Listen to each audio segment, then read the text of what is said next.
In this video, I'll introduce our work on concentration generalization bounds.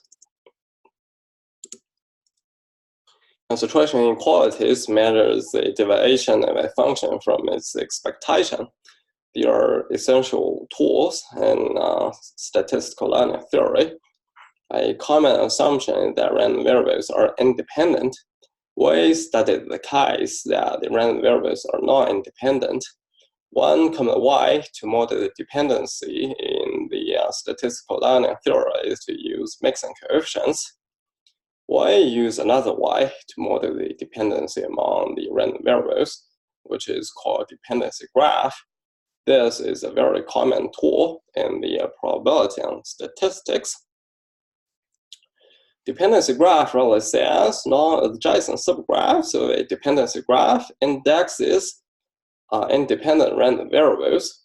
Before us, Zhang got a Houghton-type inequality in 2004. And McDiarmid's inequality roughly says if a function of an independent random variable does not rely too much on a single coordinate, then it concentrates around its expectation. Let me introduce our concentration results. Our first result is for the case of a dependency tree, and we extend it to the case of a dependency forest. And then we introduce the notion of forest complexity and got results for the general graph. Notice our generalization, our concentration results degenerate to the independent case when the graph is edgeless. Here are some examples. Let me introduce our generalization results.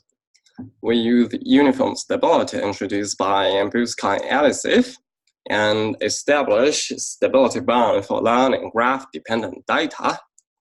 One application is when the data is generated by a spatial Poisson process, we can construct a dependency graph and apply our results. And another example is M-dependence. This is a very common model in probability and statistics. And we also give a practical application. X represent the locations and Y represent the housing price. And under suitable assumptions, this will be an M-dependent example, and our results apply.